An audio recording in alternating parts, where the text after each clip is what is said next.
Hey everybody, welcome to the 14th episode of Know Your Gear Live, or Ask Know Your Gear Live. Today is February 10th, and hope you guys had a fantastic week. Please feel free to ask any questions or tell me any cool gear you've recently acquired. I see we have a bunch of people already on, 84 already watching now. Let's get started and let's see who's the first question. In fact, actually, I got to cheat. I actually have a question already queued up. Let me do that real quick. This is from James, and James had a really cool, interesting question. The question was, Phil, I am looking to purchase a Marshall 412 cabinet. Why would I want to purchase a 25 or 50 watt head instead of a 100 watt head? Do smaller watt heads have a benefit?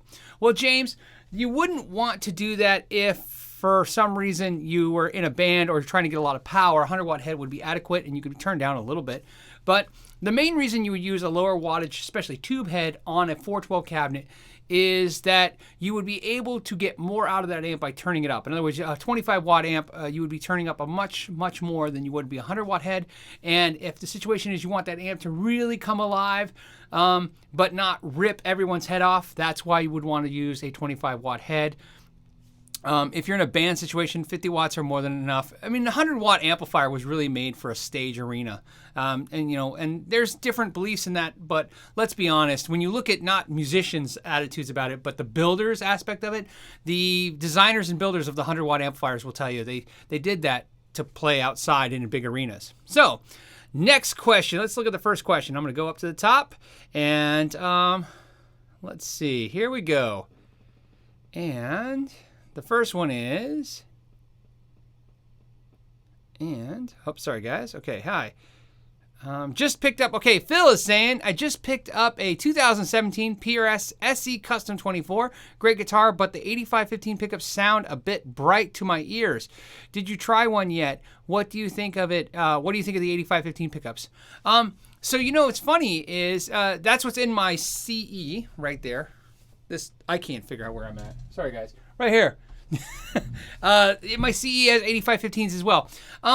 They have a little bit of a pick attack, a chirp to them. And I just lowered mine just a hair, and I thought they were fine. But if they're not to your liking, you may want to go to something warmer. And I really like the 5909s as well. But I think out of the two PRSs I have right here, I have 5909s in here and I have 8515s in this. I think I like the 8515s more than the 5909s. But they are just a little on the brighter side, which I like for clarity. I can darken up the amp a little bit. So I feel like I can always darken things up. Panhandle Gear Demo says, what's up, Phil? What's up? How are you? And here we go. Somebody wants to know if they can get some Ibanez artist love. Cheddar Kung Pao says hi from Michigan. Hello, Michigan. And let's see. What brand makes very good quality budget amps? Build quality wise, not asking about how they sound.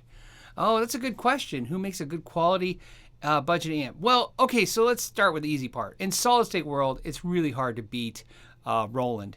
Roland makes very, very good quality amplifiers. You can drop them off the back of a truck and they last forever.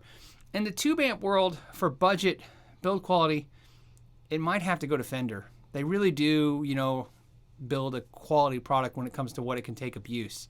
Peavey used to have that title, but I can't really trust new Peavey the way I used to trust old Peavey. And everything else I haven't really seen. I mean, everything else that's budget, like Blackstar or Bujera or Egnator or, I haven't seen much repair or damage to Jet City. So if you guys seen something different than that, let me know in the notes. Let's see. Darren's from the Down Under. And how about some words on Rickenbackers? Rickenbackers are great to look at and play. I set up guitars pretty much for a living, so the Rickenbackers dual truss rod, it's not horrible, just, it's a little different, but fantastic instruments. Let's see. Cameron wants to know, what's my opinion on the Peavey 6505 mini head? Really wanting to pick it up. Love the channel, man. Keep up the good stuff. Well, I did a review of that comparing it to the first LBX. Now the new LBX has a clean channel.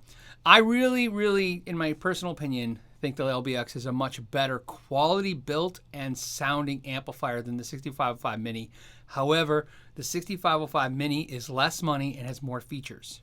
So, that being said, if you like the way the 6505 Mini sounds, well, the feature set can't be beat.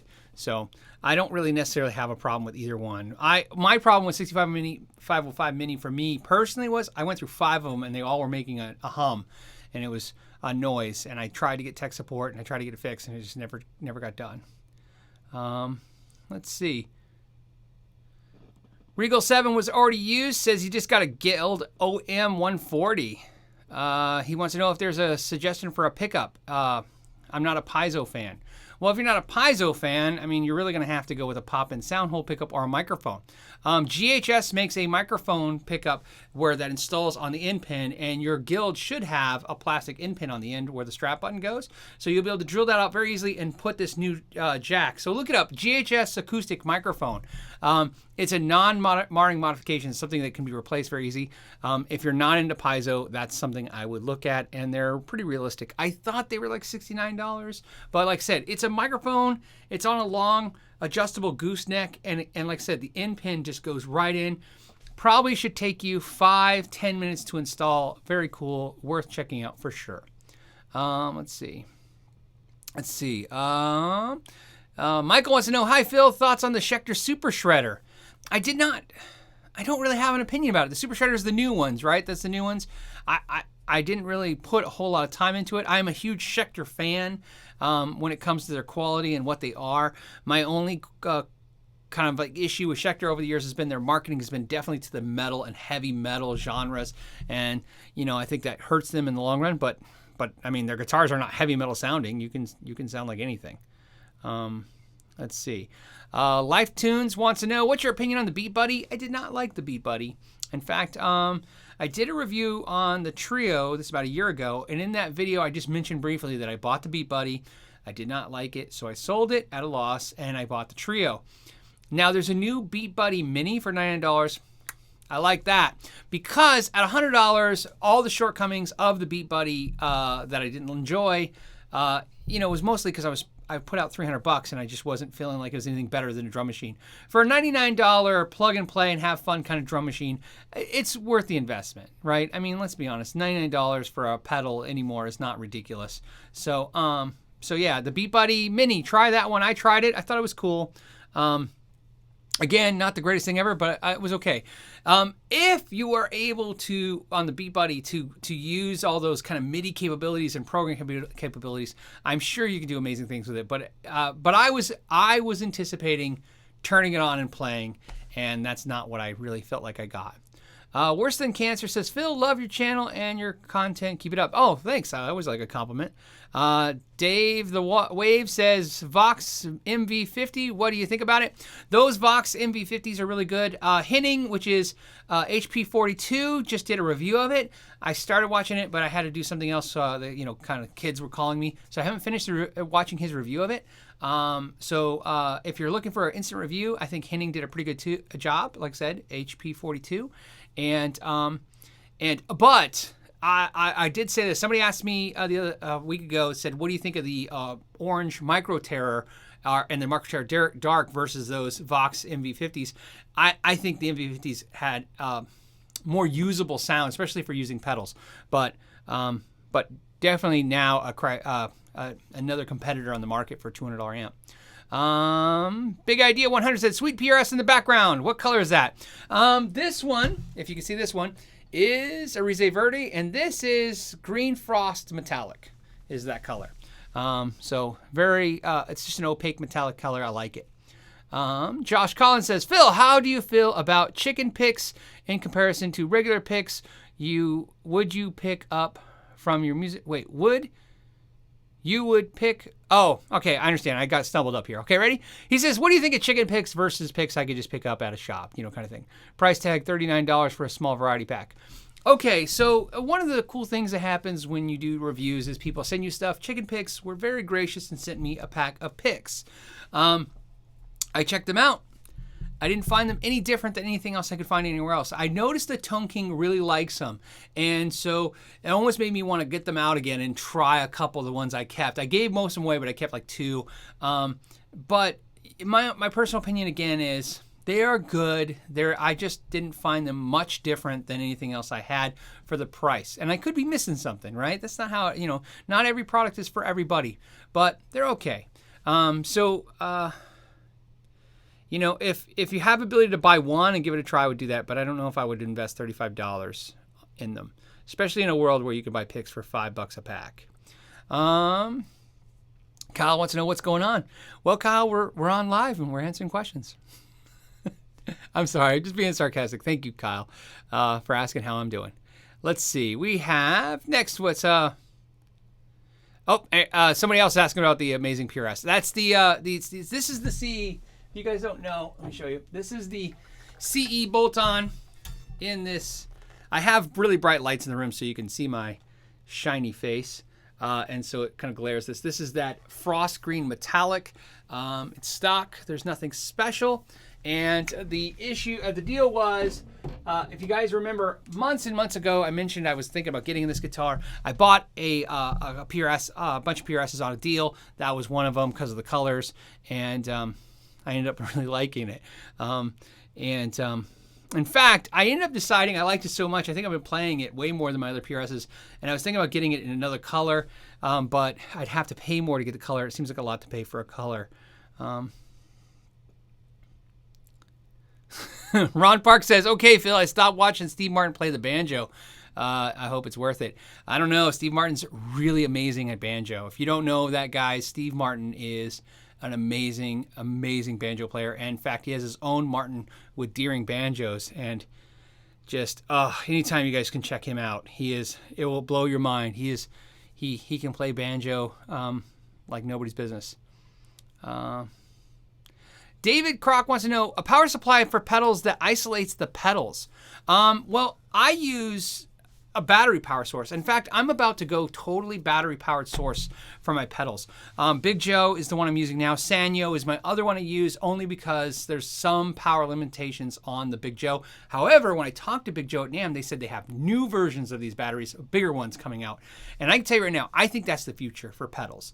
I think pedals on battery powered sources are going to be big because you're isolating the power. You don't have to deal with anything. To be honest with you, like everything, lithium power batteries are getting so cheap. Now that you can do that, you can buy a power supply that will power a battery that will power 8 pedals and not have to worry about anything, and not have to worry about a big cable or one of those power breaks or any of that stuff to clean your power. Don't worry about what country you're in. Either way, you're just set. So plus, you can power your cell phone and charge it up.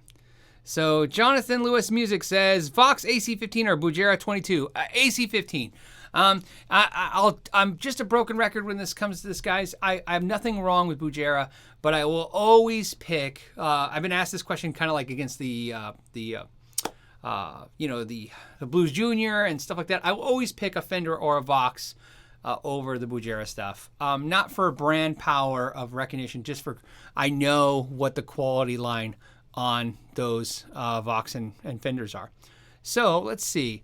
Hey Phil, is the Boss Katana 100 212 loud enough to gig with? Yeah, it is, unless you're in a huge metal band, because I was playing the 100 watt 112, and I know I could definitely play against a guitar player with like a 30 watt tube amp. If you have a guitar player with a 50 watt or 60 watt 100 watt tube amp, you're gonna be close. I think you'll be there, right? It won't cut. It'll be loud, but it won't cut. Solid state has this weird effect where it can be loud, but it doesn't focus the same way like tube amps do. But a Katana 100 212, I think there's not a lot of gigs where you wouldn't be able to pull it off. Hey Phil, where are you going to be in AZ this summer? Can we stop by the shop to meet you? Harry, yeah, I will be in Arizona hot, being hot. Yes, and you can meet me. You can go to the email addresses and just email me when you're going to be here and stuff. That's not a problem at all. All right. Let's see. Grant wants to know. Grant Hamilton says, I have purchased a Hagstrom Golf Top Viking Deluxe with their version of Bigsby. Could you give me your opinion on this guitar? I really like the Hagstrom stuff, right? It's really cool. The company that owns them is a really good quality company. The guitars are cool. I love those crazy fretboards. They're man-made fretboards. They look like ebony, but they're man-made materials. Their truss rod system is a really interesting truss rod system. It uses a almost like a girder for a steel building. It's a really interesting concept. They don't get the love I think that they deserve for being an interestingly and uniquely different guitar, because they have a lot of modern features and a very vintage vibe kind of guitar. And I think that is the future in the long term.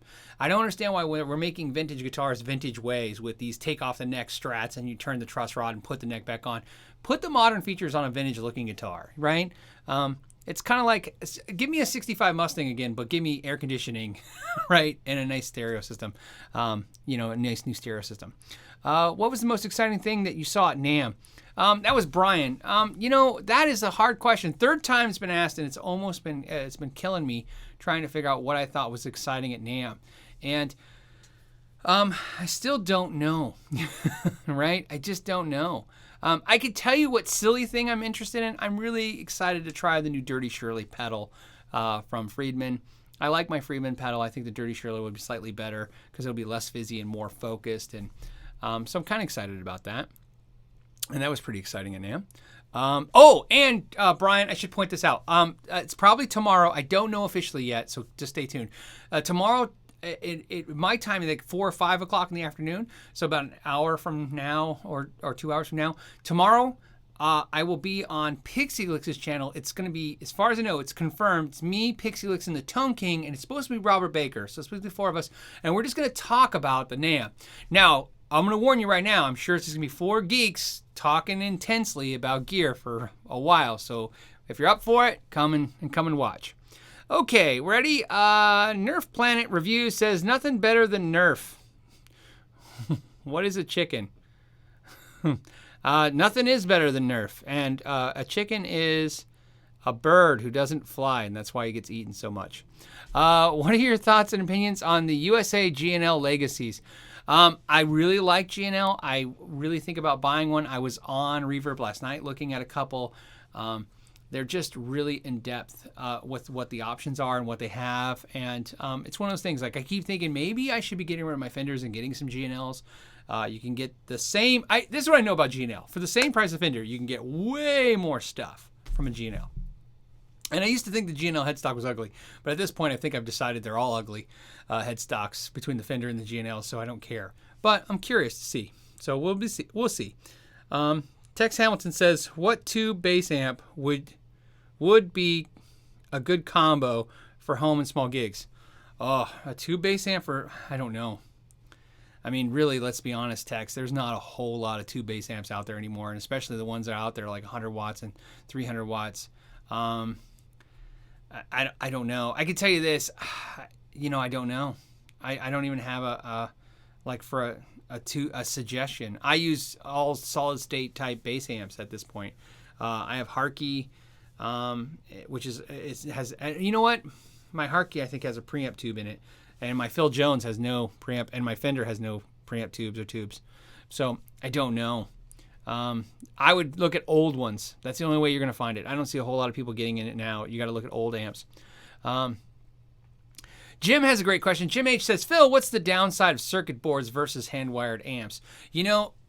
Only thing I can tell you, I have done this quest, like asking every guitar builder, amp builder that I know or have come contact with to ask them this question. And the only answer I can come up with is that apparently it is possible, according to some believe one way, some believe another, that hand-wired sounds better. But as a quality of durability, there isn't any. The only concern with printed boards is that they can be thin, and the thin ones are cheap, but thick printed boards are good. And some say there's no sound difference at all. I personally don't hear it. Usually what's sad is it's not a fair fight. I've never heard 2 amps, one being a PC board and a hand-wired amp, identically to comparison. What I usually hear is one that's hand-wired has better components used, but if they would have used those same components on a PC board, it probably would have sounded as good. So I don't know if you can actually hear the board. You can definitely hear the components though. Okay. So Titan wants to know, Titan Uranus says, any word on the build quality of the Alan Eden guitars. You're under 400 best, buy at NAMM. No, like I said, so far the quality looked pretty good that I saw. I only touched them at NAMM, and we'll see about doing a review. They had talked to me, but the way I do it, if I'm doing it for the channel, which would be, there's a budget. I have now I have a budget for every quarter that I'm trying to do, so I can do something, and show you guys cool gear, and they just didn't make the budget. So we'll continue to work with them and talk to them. But yeah, I need to get my hands on one more in depthly. But so far, I was impressed for what we were able to check out that day. Was really impressive for the price point. Charlie S says, "Hey Phil, I'm thinking about buying a Charvel Sandemus with EVH stripe, or EVH stripe series.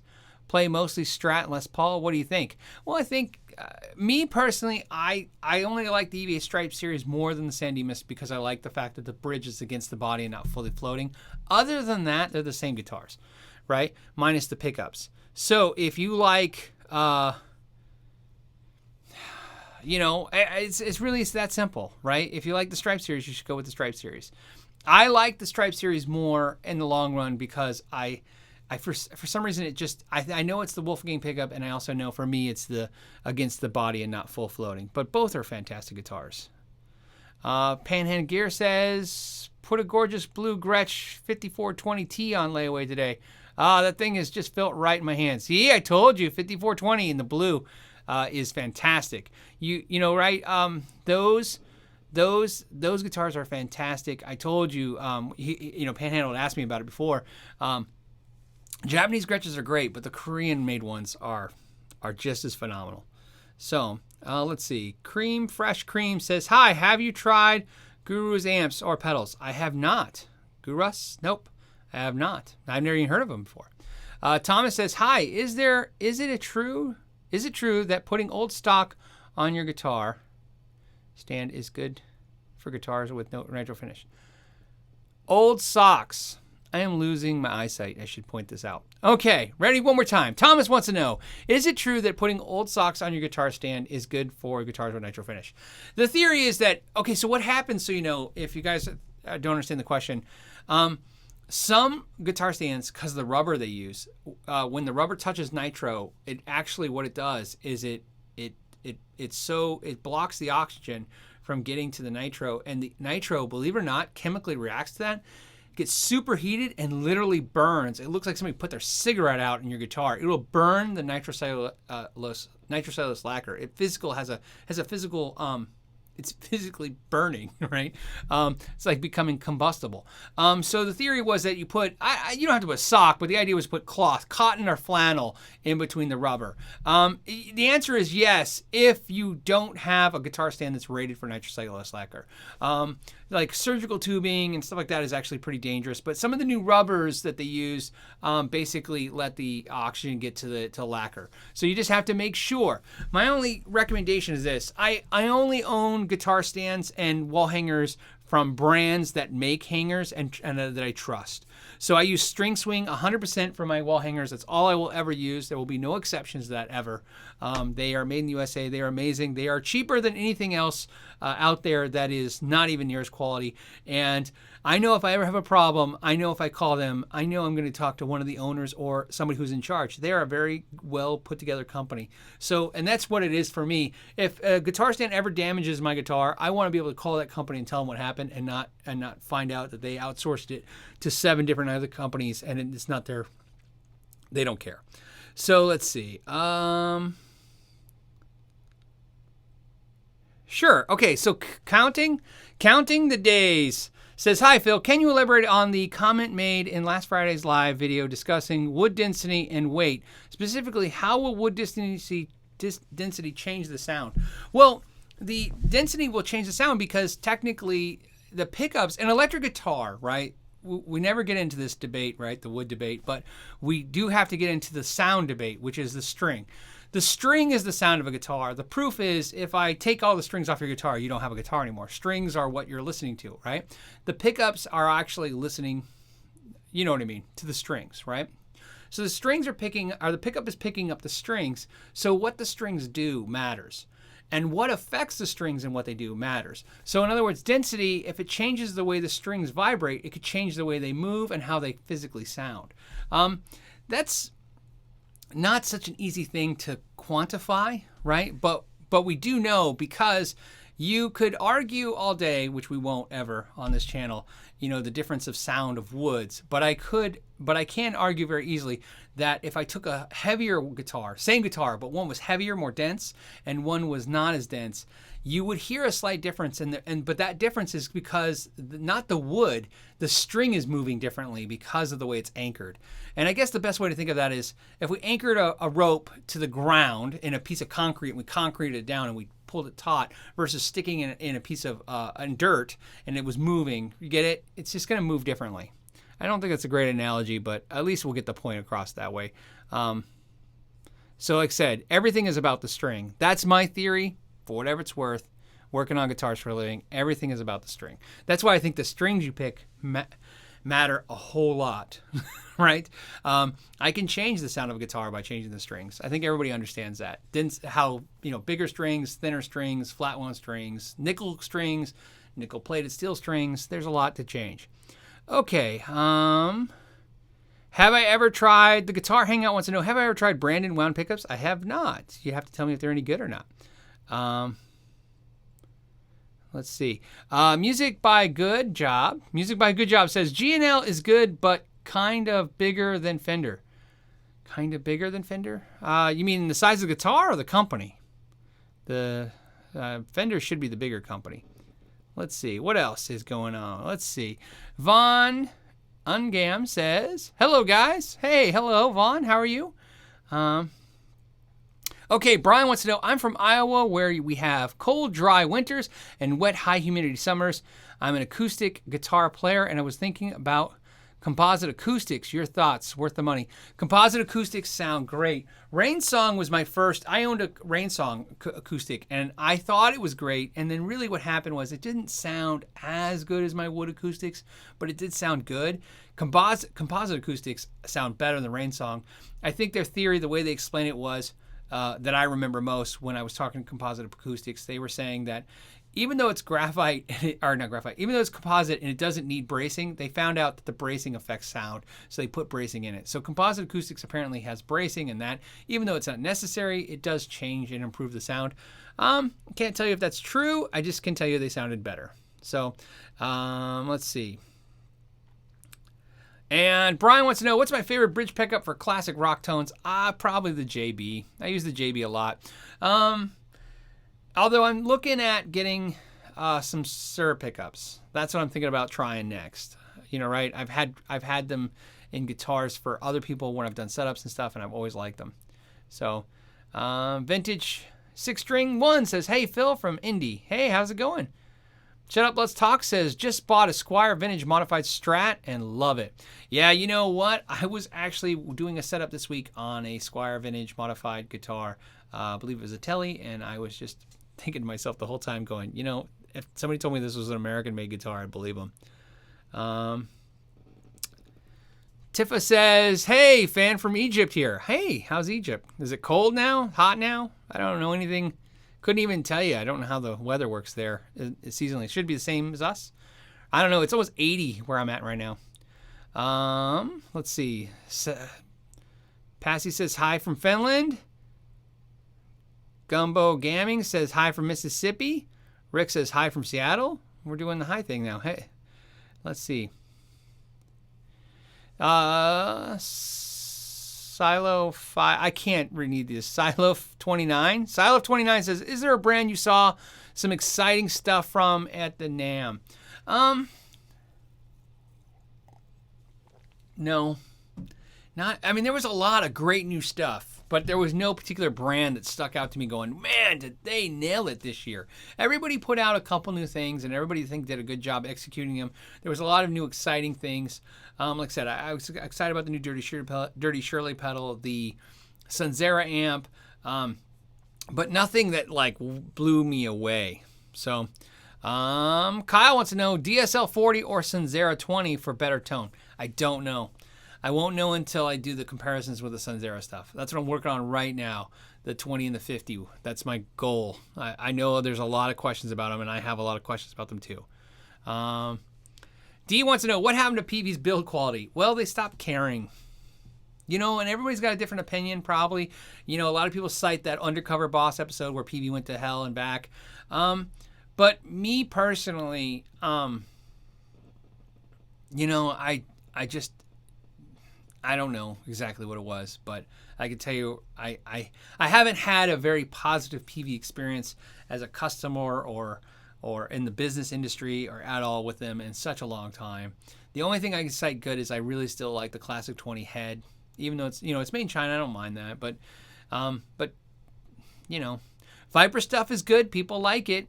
But at that point, to be honest with you, it's a product that really that they build overseas, that Peavey really just, you know, designed it and consigned it out. So I can't tell you, and I'm sure if it goes bad, you just get a new one. So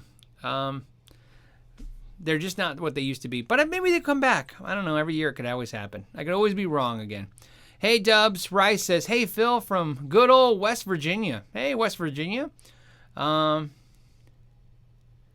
Let's see. Okay, Richard wants to know, what would you prefer as a great under $1,000 multi-effects processor? Under $1,000, great multi-effects processors. 11 rack, really good. The I liked the HP 500 by Line 6, but it was a little complicated for me. I ended up having to do the 300, but I'm sure the 400 is right in between there. I've always been a Boss fan, so there's, you know, to be honest with you, a lot of great multi-effects processors. Under $1,000, I know you're saying under $1,000, so I'm kind of leaning towards the top end of that, being closer to $1,000. But there's a lot of great multi-processors out there. I've been looking at one myself. I'm thinking about getting one to mess with for a while. So I've been looking at the Line 6. I think I'm going to go to the HD 300. HD 300. I don't know why I'm calling it HP. TJ Nugent, Blackstar Artist 15 or 30 are dependable. Yeah, like I said, I've not had a whole lot of issues with Blackstar. So good stuff. Thanks for the comment, TJ, because like I said, it's good to hear out there when you guys are trying stuff, what you've had problems with or not. It's hard to figure out when somebody's having somebody just, had a bad run of luck with a product, or if it's just a rampant problem. Let's see. Vintage 6 String 1 says, Kyle Clemens has a decent question, but I didn't see Clemens' question. Let's see if I can find it real fast. Well, I'll go back just a little bit. Sometimes I miss one, and I don't see it. At least not scrollable. Not scroll back as far as I went back. Let's go forward a little bit. Okay. Next is... Oh, okay. So I don't know. I can't say the name. Zazava says DiMarzio Gravity Storm or Seymour Duncan JB. The Gravity Storms were some of the best pickups I ever played. I had them in one guitar. Believe it or not, I liked them. I decided not to keep the guitar, so I yanked them out through another guitar, and they didn't sound as good. So the difference between the Gravity Storms, in my personal opinion, was that even though they sound great, they seem to be contingent on the guitar they were in, where Seymour Duncan is really a pickup that I have really good luck throwing in multiple guitars and being consistently sounding almost the same. So I would not say, in my opinion, that Gravity Storm is better than Seymour Duncan JB, but I would say if you're more concerned about it being less reactive to the environment that it's in, I would trust the Seymour Duncan JB more, although the Gravity Storms were fantastic. Tony says Glenn Ficker likes chicken picks too. Yeah, I don't know. Right? I said I don't know. It's possible they like them. But Glenn Ficker's really not a guitar player, right? I think he's an audio guy, and I think he plays guitar a little bit too. So I don't know. It's a tricky thing. Like Dragonheart Picks sent me picks too, and I thought they were pretty cool. Like, right? And where's my pick? Oh, and then like I said, Strum and Comfort gave me this really cool Jade one, and I've been using that. And there's a lot of cool picks, but the question always at the end of the day is, are they worth $20, $30, $10? And you have to decide that on your own, right? And the reason you have to decide on your own is because if you ask me if a bag of Dunlop Tortex, 0.73s, if you like that thickness, is good, well, of course it's good. It's an average pick, and you can use it anywhere. But when it's these exotic picks, it's such a personal thing to even find value in them. Because I look at exotic picks like that, kind of like exotic guitars and stuff, like you have to be unhappy with the norm, right? To me, to buy a Suhr guitar for $3,000, I have to be unhappy with a $500 Mexican Strat. So when people ask me, like, are you going to get a Suhr guitar for $3,000? My problem is I have no problem with a $500 Mexican Strat. I think it's a fantastic guitar. I'm actually looking at buying one right now. I'm thinking about just buying this one I fell in love with this week, and I couldn't stop thinking about it. And it's no joke. It's $499 standard Mexican Strat, and if I mess with it, it would only be the bridge pickup. And I don't even know if I would do that. So there you go.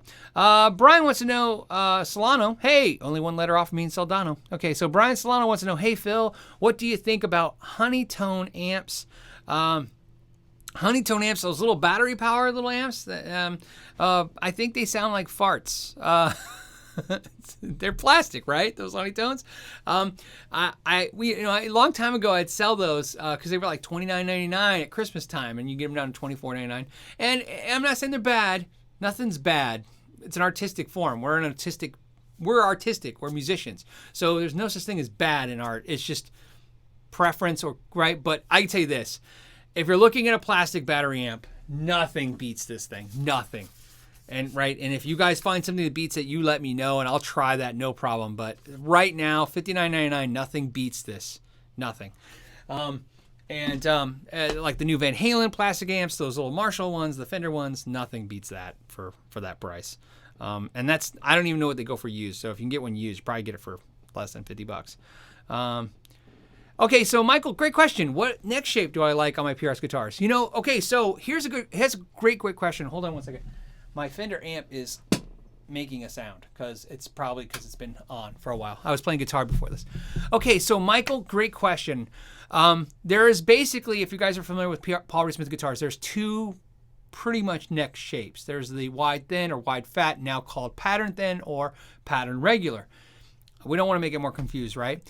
In the Gibson world, it would be the 60s or 50s neck. So the idea is, do you like the thinner neck or the fatter neck? And that's really the trick, right? And here's the trick, Michael. I don't really care either way. I've just learned one thing about myself. Whatever I have, it has to be the same as the other ones. So if I have a wide thin neck or a pattern thin, all my PRSs have to be pattern thin.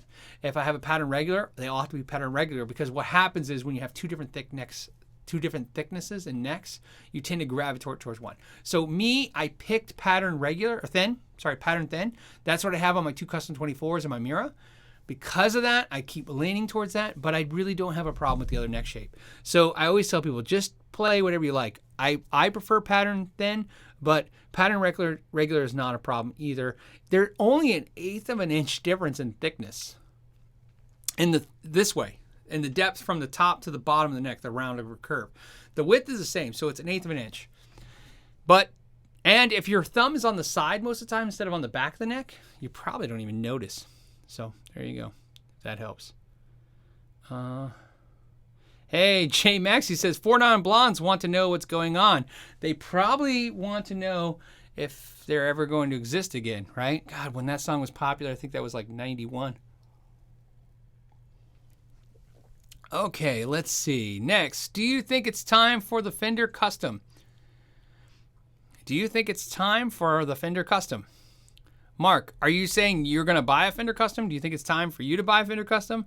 Or do I think it's time for me to get my Fender Custom out? You have to clarify.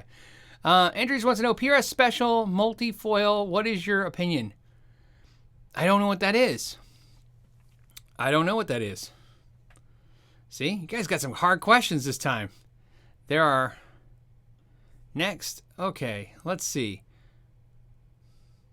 TJ Nugent wants to know, what are my top 3 pedal boards? I don't like brands. I like Holy boards, and he's got a bunch of new ones out. I just like the zip tie thing. I'm pretty straightforward on that. Everybody likes Pedal Train because it's affordable. I like Trailer Trash, so check them out. If I was going to own a Velcro board, I would own Trailer Trash. The other one that's really good is the Acclaim boards. Those are really good, especially if you don't want to use Velcro again, but they have Velcro boards. They're built better than Pedal Train. They're just a little bit more. So top 3 pedal boards: Trailer Trash, Acclaim, Holy board. That's what I like. But I can tell you what now, everybody buys Pedal Train. They're like the big ones. Rotor Guitars says, hey Phil, I'm a small scale builder trying to develop a headstock shape with straight string pull to avoid Gibson style tuning issues. How important do you think straight string pull over the nut is? It is important. It's important because you got to understand something. There's a thing that's out there. You know, most of the guitar players that own guitars don't really know how to do anything with them, like set them up or do anything. So you're not only at the mercy of the guitar's movements, you're at the mercy of the fact that guitar players are going to be abusing these things. And that's where Fender got to win, because it takes the Strats just take abuse like Teles. So that gave them a win. You know, my thing always is, you know, you could be a Strat or Tele guy, it doesn't matter, Strat or Tele, or a Gibson guy, but odds are, even if you're a Gibson guy, at some point you have to have a Strat somewhere, unless you're like Slash and you're just going to stick with it. So, so I think it's important. Okay, so Dylan wants to know, hey Phil, I'm painting my guitar for my first time. What kind of paint do you use? I don't know if Nathan's on here. Nathan should answer you. He just painted his PRS. I'm not custom with paint stuff, but Nathan works at Paul Reed Smith, and he just painted his PRS, so he probably would know.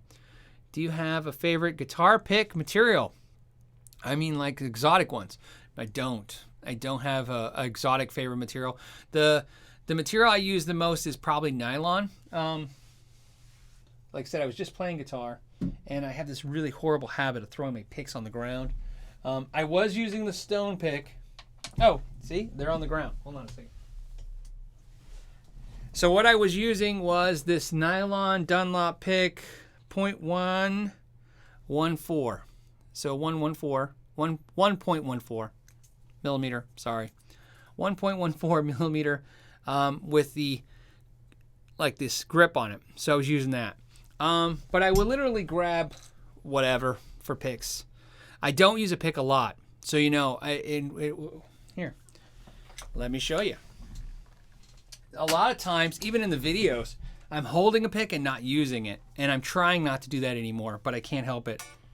So let me show you a little.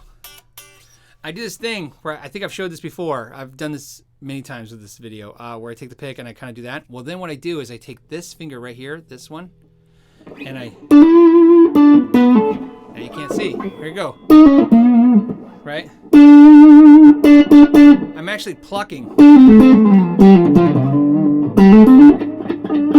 So, here. So, I know you can't see, but at least you can hear.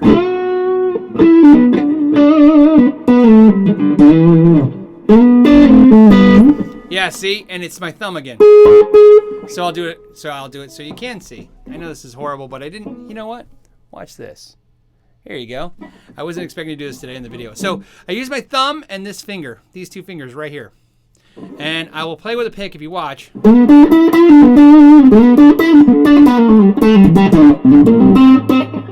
See how I'm like plucking? I can't help it. So I know I took away some time to do that, but that's why I have trouble with picks, because no matter what pick I'm holding, I keep going back to that. It's from the fact that I've been playing guitar for 26 years, something like that.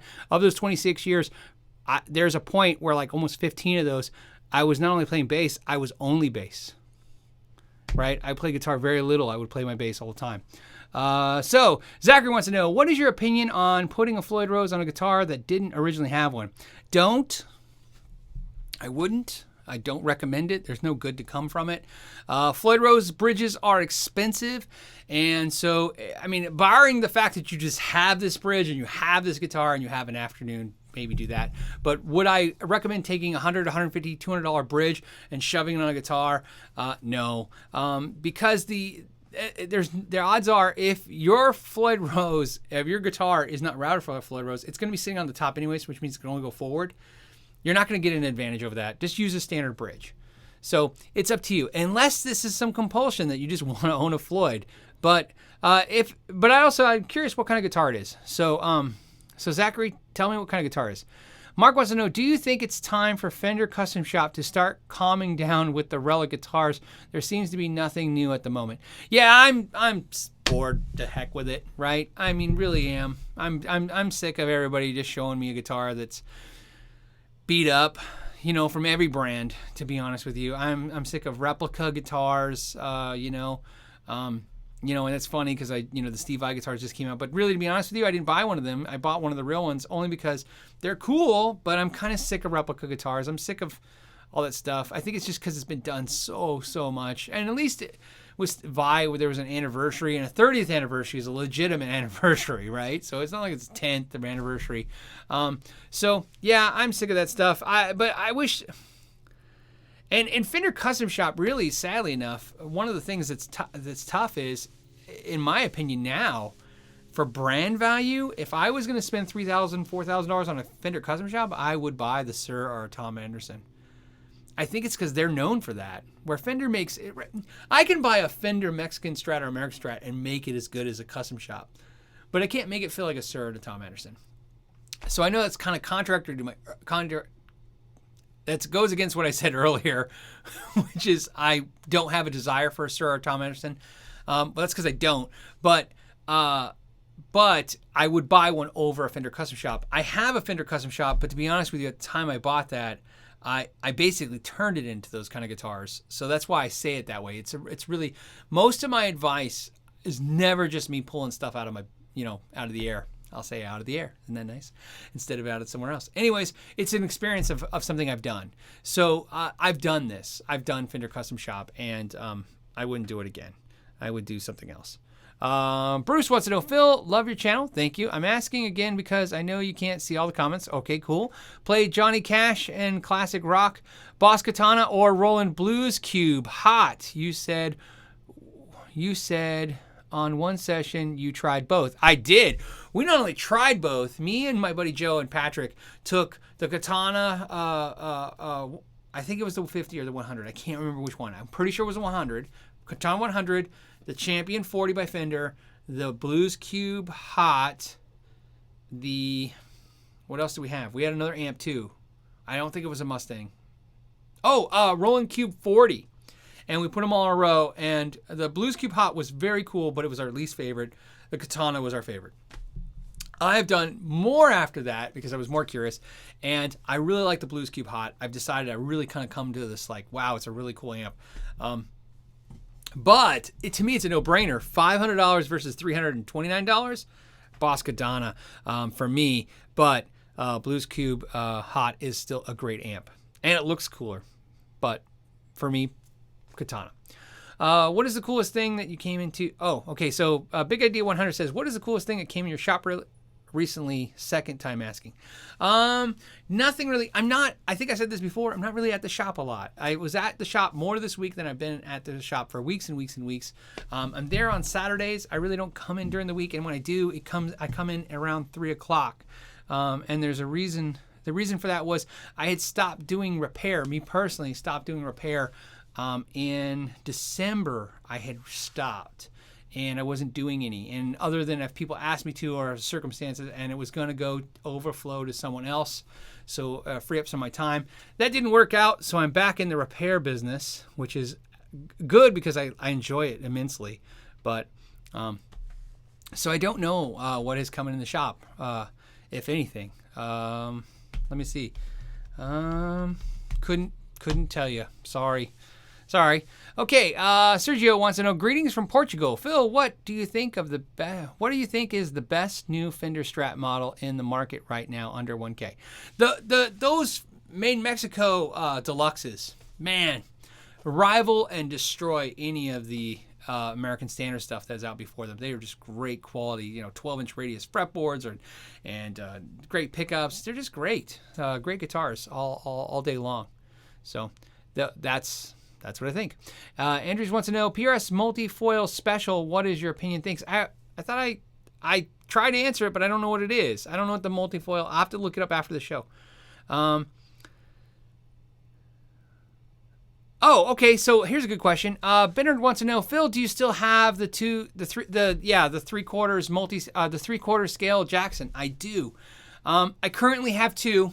It's a shenanigans of epic, stupid proportions. I have the green one and a blue one. I had the blue one first. I was going to get the green one. I still have the blue one and the green one. I'm not keeping the green one. I'm keeping the blue one. The problem is I want a green one. The blue one plays better.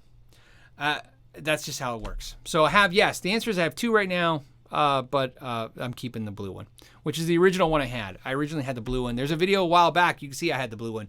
But then I switched. I didn't switch. I just bought a green one. And then I thought I was going to sell off the blue one, and I just never did it. Hi from Germany. Hey, Germany, how's it going? there is. Next, we have greetings from Michigan. Love your channel. Thank you. Keep it up. Just bought a new RC Booster V2. Awesome booster. Cheers. Yeah, I've heard nothing but good things.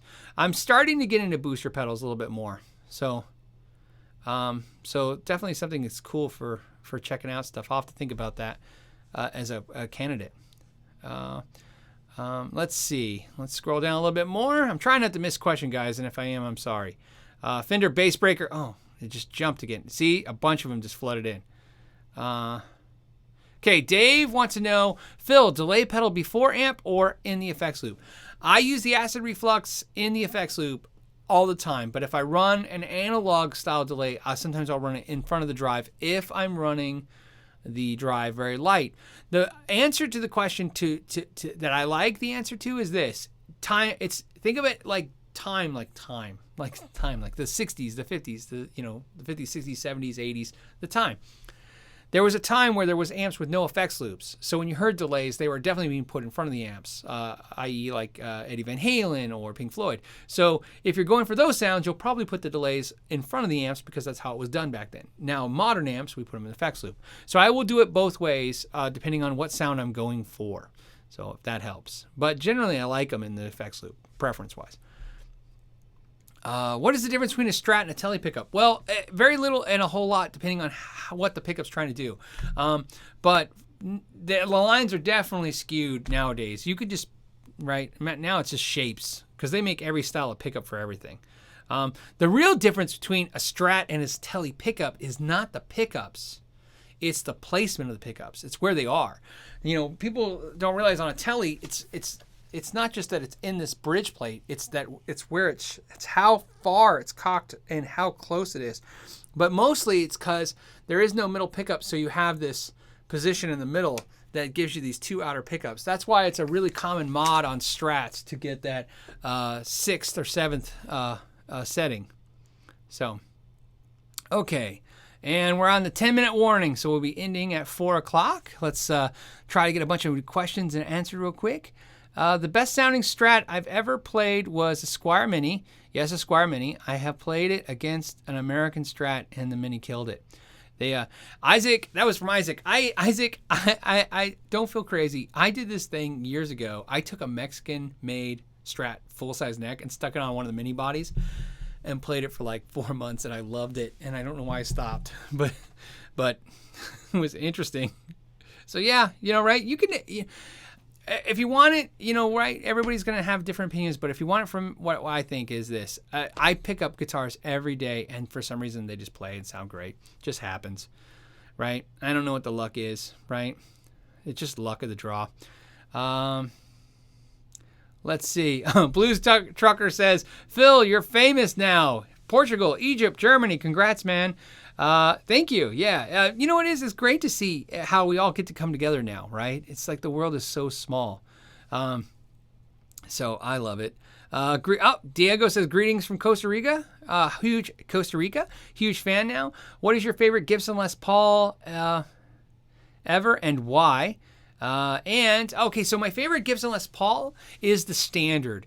And it's because I am programmed, like most of us, to think that I need binding. Oh, man. See, I told you it's wrong. Binding. Like on this guitar, I love it, but I wish it had the binding.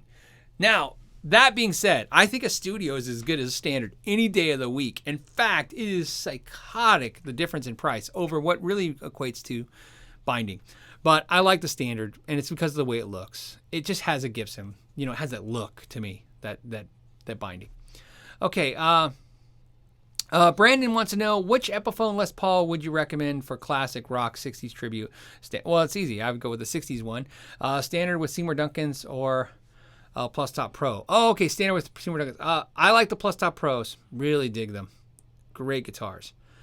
Bark wants to know, hey, Phil, from Portland, have been considering buying an SX liquid SX guitars. Have been making waves as being really good quality for cheap. Yeah, so here's the deal. SX is a company of guitars, SX, Sam X-Ray, and they are owned by Rondo Music. If you go to rondomusic.com, you can check out SX guitars. I've owned a couple of their basses. They are psychotically cheap. I mean, it's crazy how cheap they are. You can buy guitars for $130 that are good. And yes, so Bark, I've been thinking about buying like 3 or 4 of them just to do reviews to talk about. If you guys are interested in that, let me know in the comments below. Like I said, I was thinking about buying maybe 1 bass and 2 guitars, or maybe 3 guitars and no bass, or 2 and 2, something like that, and pick a couple of their price points and just give it everything. Unbox it, check it, tell you what it needs, what it doesn't need. So it's good. Thor wants to know, any thoughts on using capacitors to alter pickup resonance frequency? You know what? I've seen it done. I've had customers ask me to do it.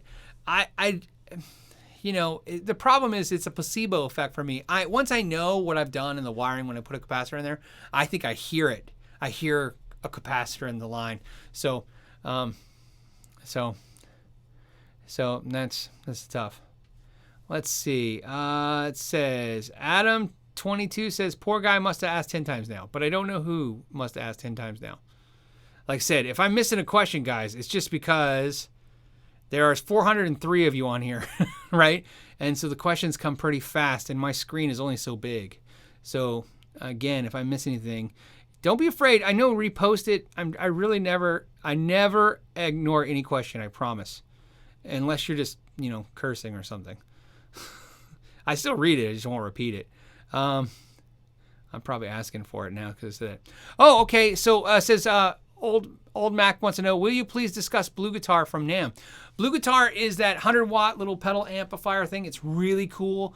It's $799. That's the only downfall of it I saw, was $800 is a lot of money.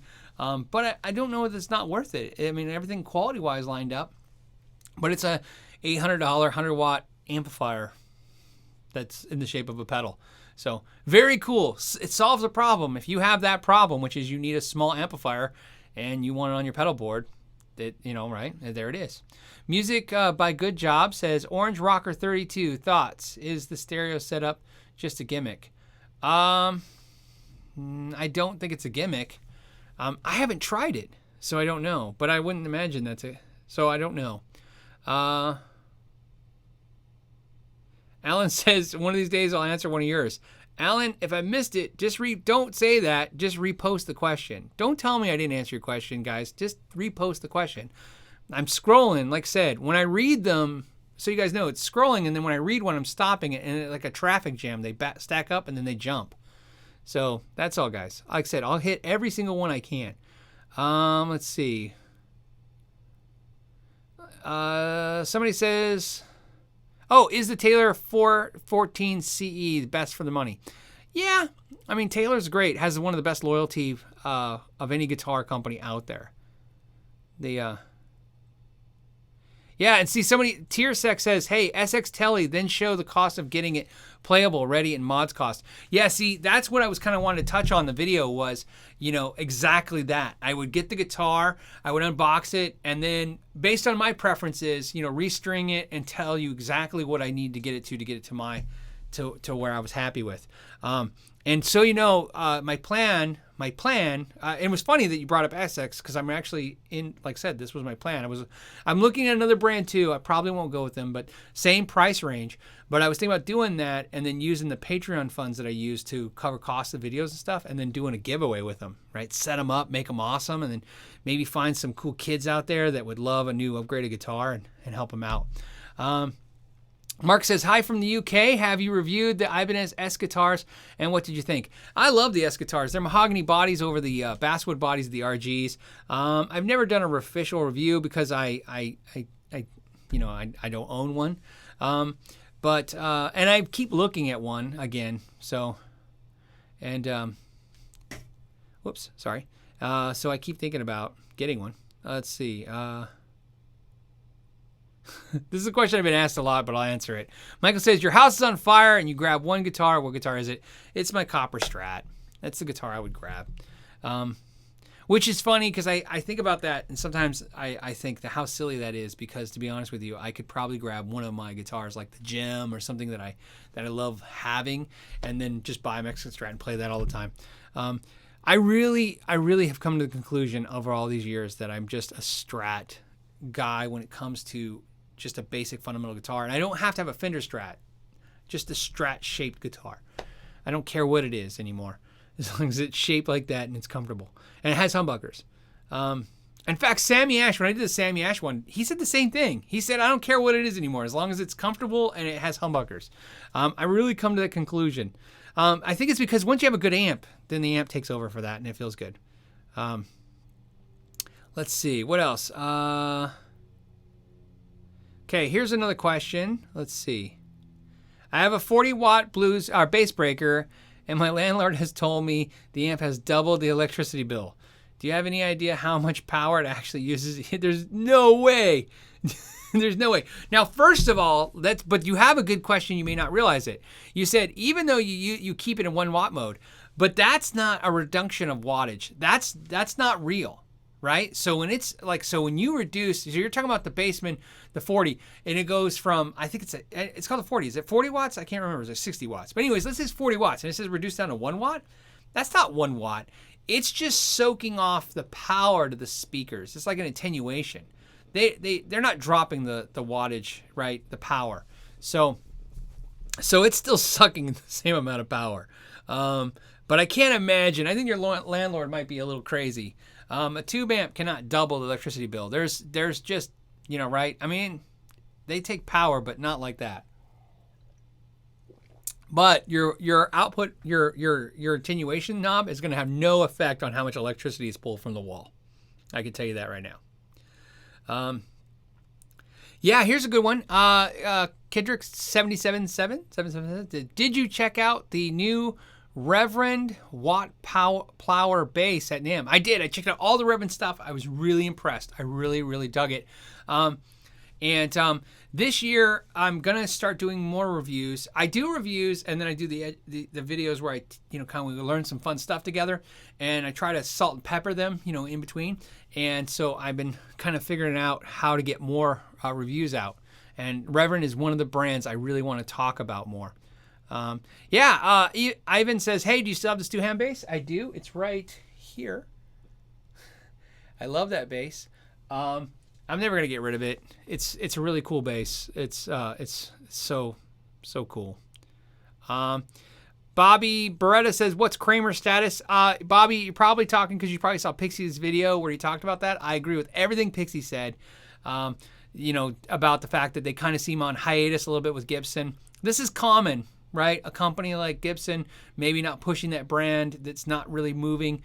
What happens is they find out it's a customer acquisition issue. They cost as much to sell as they make, right? So in other words, you can sell Kramers as long as you have sales reps pushing them on stores, and you're pushing and you're pushing and you're putting ads out and you're doing all this effort. And then when you take the line costs off the gross profits and you go, wow, we netted nothing or very little. So might as well not push the brand and just leave it kind of idle.